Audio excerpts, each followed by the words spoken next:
Hello students, good morning everyone. तो last काम हमने यहाँ पे छोड़ा था, आपको थोड़ा सा ध्यान हो तो लास्ट काम हमने यहाँ पे रखा हुआ था। देखो, ये टेबल और ये चीज़ आपको समझ में आ गई थी। अब देखिए इसमें क्या क्या हमें मैथमेटिकल कैलकुलेशन करनी है। ठीक है, इस डायग्राम को मैं मिटा रहा हूँ। ठीक है, नहीं तो किसको मिटाएं? चलो इस डायग्राम को मैं अभी के लिए मिटा रहा हूँ। ये डायग्राम आपको ध्यान में रखना है अभी। ठीक है, इस टेबल से हम काम करेंगे अब मैथमेटिकल।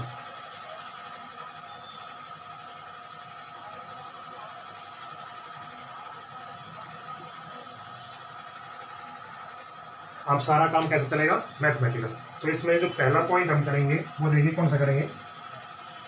फर्स्ट है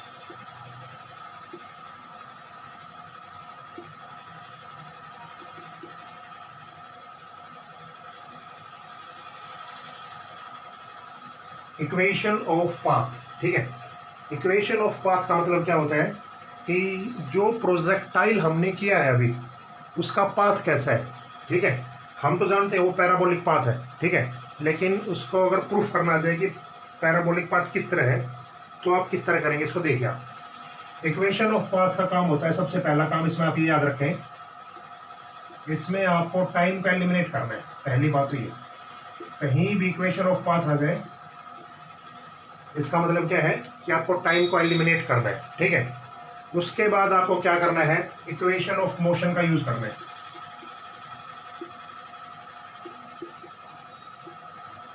क्यों कर रहे हैं हम इक्वेशन ऑफ मोशन का use?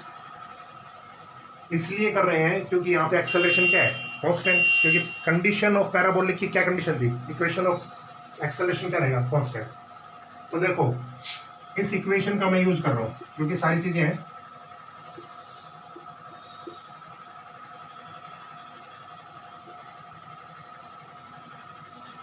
S is equal to U T plus में हाफ ए टी स्क्वायर। एक बार इसको हम देखेंगे। अब देखो यहाँ पे 2D करना है आपको। ठीक है, तो एक बार तो इसको हम किस में देखेंगे, x कंपोनेंट में, और एक बार हम इसको किस में देखेंगे, y कंपोनेंट में। ओके, ठीक है, तो देखिए x कंपोनेंट में अगर देखूं s देखो x में कितना है, x। थोड़ा सा ध्यान दीजिए, सारी चीजें एक जैसी, अगले तो तीनों टॉपिक है ना वो सारे इसी तरह है। ठीक है, बस स्टेप टू स्टेप आप फॉलो करते रहिए।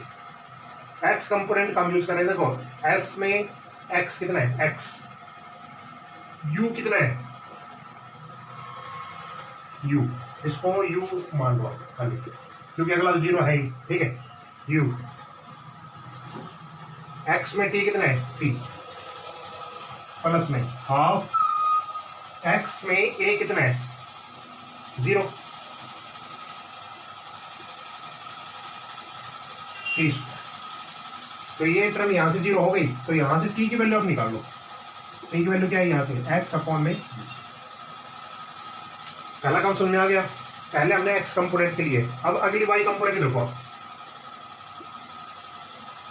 वाई, एस में वाई वाई है। ठीक है, यू कितना है एस में, जीरो। इसका मतलब ये टर्म क्या हुई, जीरो प्लस में हाफ। ए कितना है वाई में, जी टी स्क्वायर। ठीक है, तो यहां से देखो मैं y g t square, t square की वैल्यू अभी आपने निकाली है, क्या निकाली थी, एक्स अपॉन में you.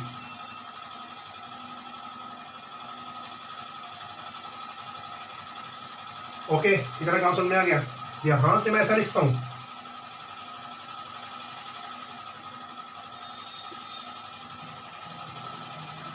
y is directly proportional to x square. बताइए ऐसा लिख सकता हूं या नहीं? ठीक है, और कहीं भी ऐसा हो, ठीक है, अगर डायरेक्टली एक्स होता ना तो स्ट्रेट लाइन मोशन होता। अगर कहीं भी फॉर्म स्क्वायर के रूप में आ रही है, डायरेक्टली में स्क्वायर के रूप में, ठीक है, उसका पाथ हमेशा पैराबोलिक होगा। ये इसकी मैथमेटिकल कंडीशन है। ठीक है, क्वांटिटेटिवली हमने देख लिया था, क्वालिटेटिव हमने देख लिया था। इसकी मैथमेटिकल कंडीशन क्या कहती है कि कहीं भी कोई भी टर्म अगर directly proportional to square of function आती है तो उसका मतलब वो पाथ कैसा होगा, पैराबोलिक। इसका मतलब इसका पाथ कैसा होगा, पैराबोलिक।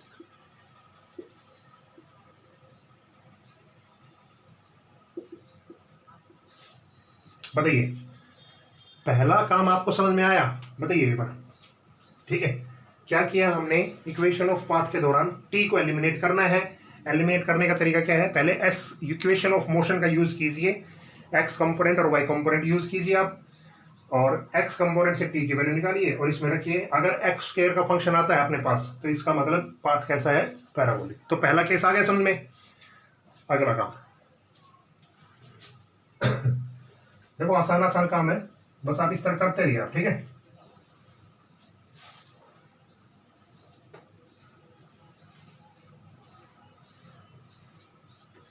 इसके बाद हम दूसरा काम करेंगे, time of flight.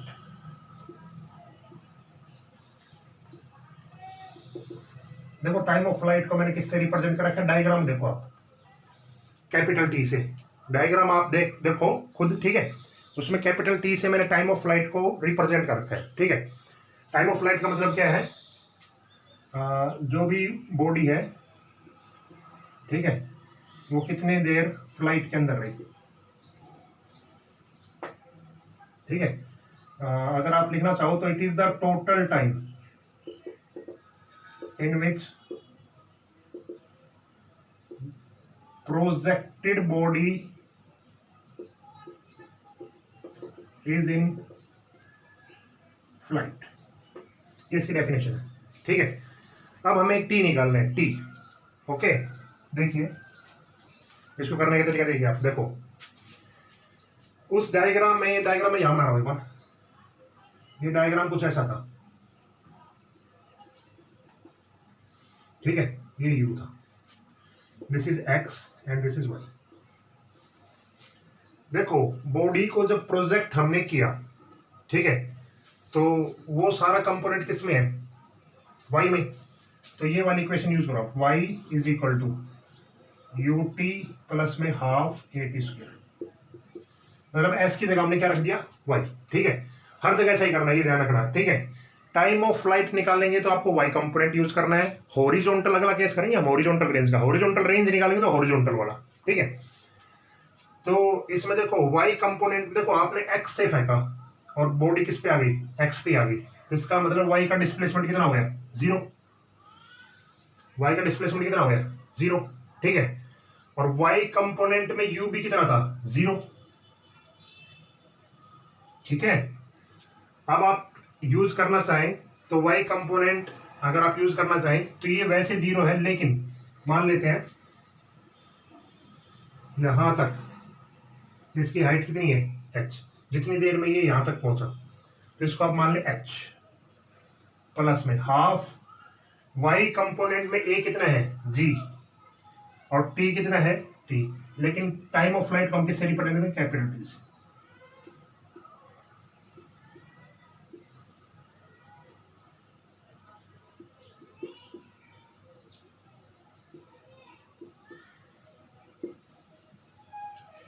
This is time of flight. एक बार आप देखिए ध्यान से, समझ में आया आपको ये? ठीक है, ओके। तो this is time of flight. ठीक है, करना क्या है दोबारा सुन लो। टाइम ऑफ फ्लाइट का मतलब ऑब्जेक्ट कितनी देर हवा में रहा। तो हवा का मतलब क्या है कि वो कंपोनेंट हवा में कब रहेगा? वाई कंपोनेंट की वजह से। एक्स से आपने फेंका, एक्स पे आके गिर गया। ये जो पूरा डिस्प्लेसमेंट है ये किसका है? वाई का। और वाई की हाइट हमने क्या मान ली? एच। और वाई कंपोनेंट में यू कितना था? 0। ए कितना है? जी। और टी की जगह टी रख दिया, बस। जो टी की वैल्यू आएगी, this is time of flight. ठीक है, तीसरा केस, तीसरी चीज जो हम निकालेंगे अब वो देखिए,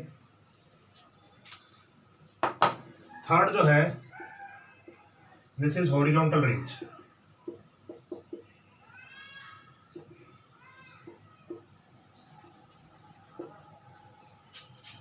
ये वाली डिस्टेंस कितनी बताई थी मैंने? डायग्राम में देख लेना आप, हॉरिजॉन्टल रेंज। ठीक है, एक्स कंपोनेंट के अलोंग है ना, तो आप एक्स वाली इक्वेशन का यूज कीजिए। S is equal to U T plus में half A T square. X वाली कंपोनेंट का आप यूज कीजिए। एस, एक्स में कितना है? X. U, U, T, T, A कितना है? 0। तो वो सारी टर्म क्या हो जाएगी? 0। एक्स यहां से फेंका यहां तक आई, इसकी रेंज कितनी मान ली हमने, एक्स की जगह कितनी मान ली, आर। यू और कैपिटल टी की वैल्यू कितनी थी,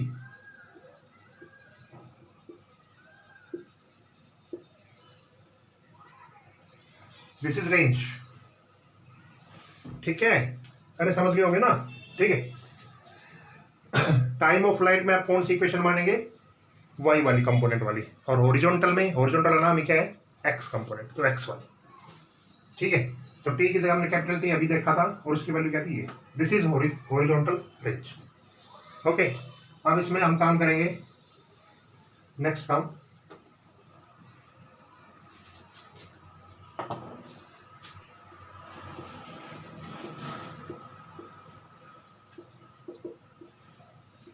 velocity at any instant, velocity at any instant. देखो वेलोसिटी आपको निकालनी किसी टाइम पे, इक्वेशन यूज कीजिए आप, ये आपके बार आपको क्या निकालनी, ये निकालनी है वेलोसिटी। आप किसका यूज करेंगे, किसी इक्वेशन ऑफ मोशन का, v is equal to u plus में एटी।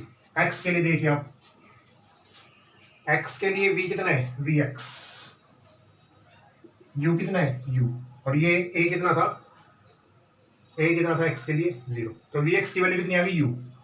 vy देखिए आप, vy के लिए u तो 0 है और a कितना है, g और t। अरे मेरी बात समझ में आई आपको, नहीं बताइए मुझे आप एक बार। ठीक है, हमने velocity at any instant, velocity किसी टाइम में, तो वेलोसिटी किसी टाइम में, इसका इक्वेशन ऑफ मोशन क्या बनेगी, v is equal to u plus में ए टी। ओके, अब इस वेलोसिटी का मैग्नीट्यूड आपको निकालना है पूरा, तो एक फॉर्मूला मैंने कल आपको लिखवाया था, वी एक्स का स्क्वायर प्लस में वी वाई का स्क्वायर। ठीक है, देखिए आप कितना हो जाएगा, ये यू स्क्वायर प्लस में जी स्क्वायर, बस हो गया काम अपना। This is velocity at any instant. Okay, बताइए आ गया ये काम। ओके, इसी में एक पार्ट छोटा सा कर लेते हैं हम, डायरेक्शन। देखो ये तो मैग्नीट्यूड आ गया, ठीक है, डायरेक्शन कैसे निकालेंगे, देखो डायरेक्शन ऑफ वेलोसिटी, डायरेक्शन के लिए हम देखो क्या करते हैं, टेंजेंट। भाई यहां पे कोई टेंजेंट आपने ड्रॉ किया, this is v x and this is v, ऐसे है ना, ऐसे कंपोनेंट में कंपोनेंट तोड़ दिया, वाई कंपोनेंट में कंपोनेंट तोड़ दिया। ठीक है, क्या डालते हैं हम, एंगल टेन थीटा। ठीक है भाई, वेलोसिटी की डायरेक्शन हम किस तरह देखते हैं, किसी टाइम में, पोजीशन टाइम ग्राफ में, बताइए एक बार, टेंजेंट टू द स्लोप, और टेंजेंट क्या होता है, टेन थीटा। टेन थीटा यहां से लिखेंगे परपेंडिकुलर अपॉन में बेस, वी वाई अपॉन में वी एक्स। टेन थीटा अपने पास कितना आ गया, देखो वी वाई कितना है, जी टी, और वी एक्स कितना है, यू। इसका मतलब एंगल जो पूरा निकलेगा वो कितना निकलेगा, tan inverse G T upon में यू। तो क्या वेलोसिटी का मैग्नीट्यूड और डायरेक्शन निकालना आपको पता चल गया। ठीक है, तो क्या ये चार पांच चीजें समझ में आई आपको, दोबारा रिपीट कर देता हूं। इक्वेशन ऑफ पाथ में सबसे पहला काम आपको क्या करना है, टाइम को एलिमिनेट करना है, एक्स कंपोनेंट और वाई कंपोनेंट के लिए। ठीक है, टाइम ऑफ फ्लाइट में आपको वाई कंपोनेंट वाली इक्वेशन लेनी है, हॉरिजॉन्टल रेंज में हॉरिजॉन्टल वाली एक्स वाली लेनी है, इतना तो आप ध्यान रख सकते हैं। ठीक है, उसके बाद उसमें वैल्यूज पुट करनी है, बस और कुछ नहीं करना। वेलोसिटी टाइम में तो आपको v is equal to u plus a t. ठीक है, इसमें x कंपोनेंट निकालिए, v कंपोनेंट निकालिए, फिर इसका मैग्नीट्यूड हमने निकाला, फिर इसकी डायरेक्शन हमने निकाली, बस इतना ही काम करना है। This is complete horizontal projection from some height. Okay, ये बात समझ गए। ठीक है, अब इसको मिटा रहा हूं।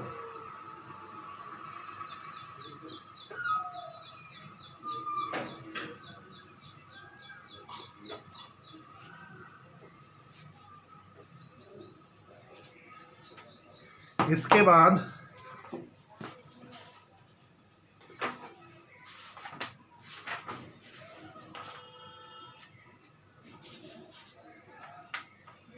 हम कर रहे हैं FC वर्मा का एक क्वेश्चन हॉरिजॉन्टल पे।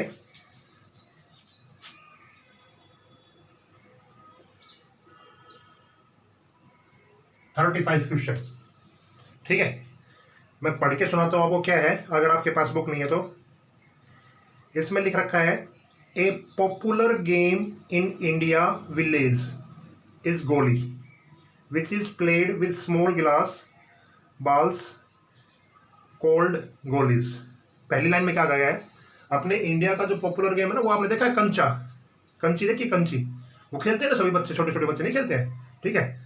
तो छोटे छोटे बच्चों को चाव होता है कंचियों खेलने, कंची खेलने का। तो वही कह रहा है कि popular game in India village, तो इंडिया के जो गांव में है ना वो गोली का अच्छा चलन है, ठीक है, पॉपुलर गेम है एक। उसके बाद इसमें अगली लाइन में कहा गया है the goalie of one player is situated at a distance of 2 metre from the goalie of second player. ये कहा गया है ये गोली है और एक प्लेयर की गोली है, इन दोनों के बीच की जो डिस्टेंस है ना वो दे रखी है 2 मीटर, ठीक है।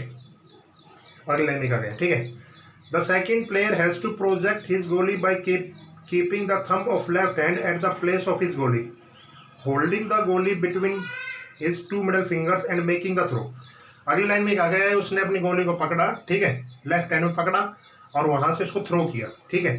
ये एक मैकेनिज्म था, थ्रो किया। उसके बाद देखिए इसमें क्या कहा गया है, if the projected goalie hits the goalie of the first player and the second player wins, if the height of the first player, if the height from which the goalie is projected. अब ये कहा गया है इस गोली को ना इस यहां से प्रोजेक्ट किया गया है, इसकी हाइट दे रखी है आपको 19.6 सेंटीमीटर। फिर पहले इसको मीटर में कन्वर्ट कर लो आप, ठीक है, मीटर में इतना हो जाएगा ये, ठीक है।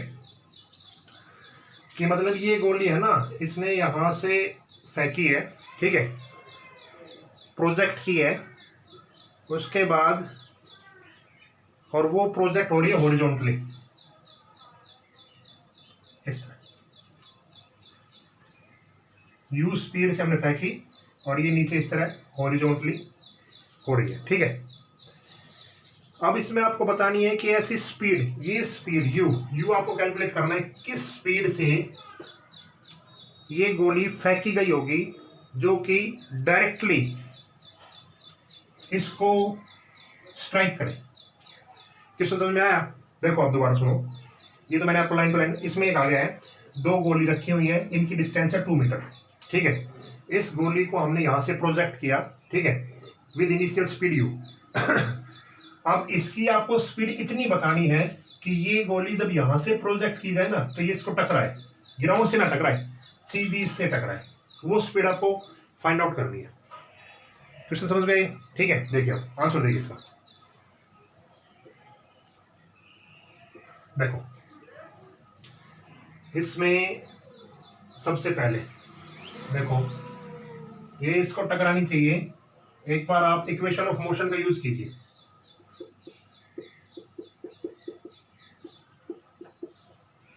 y कंपोनेंट में, y कंपोनेंट में देखिए, y कंपोनेंट में s की वैल्यू कितनी हो जाएगी y, ठीक है। तो आगे देखिए आप u, s कंपोनेंट में u कितना रहता था बताइए मुझे एक बार आप।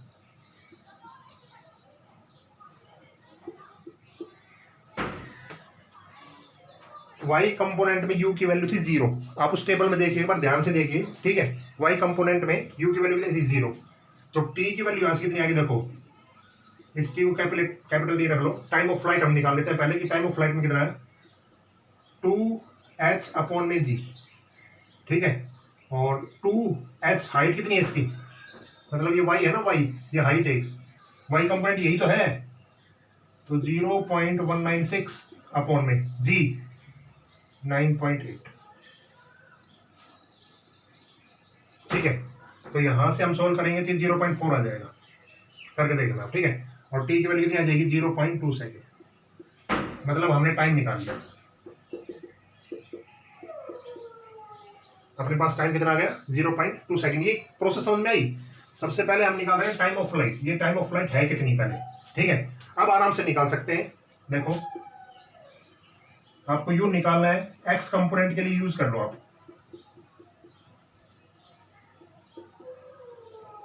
ये इक्वेशन यूज कर सकते हो, या v is equal to u plus a t, वो वाली यूज कर सकते हैं, कोई दिक्कत नहीं। देखो x में x इतना, u इतना, और टाइम देखो कितना है, टाइम कितना था 0.2,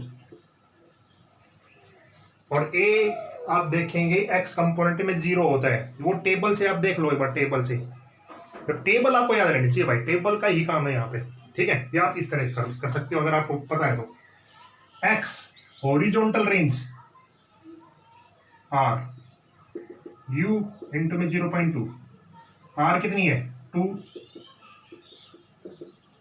u की वैल्यू कितनी आ जाएगी 10, ये 0.2 नीचे था ना, तो इसका मतलब उसकी स्पीड कितनी होनी चाहिए यहां से 10 मीटर पर सेकंड। ओके, तो ये क्वेश्चन समझ में आया। इसमें क्या करना है आपको, दो ही चीजें निकालनी है, एक r और एक t, ठीक है। ओके, तो आज के लिए आपको इतना ही काम करना है, ठीक है। ये समझ में आ गया होगा, नहीं समझ में तो मेरे से पूछ लेना, ठीक है। Okay, good bye.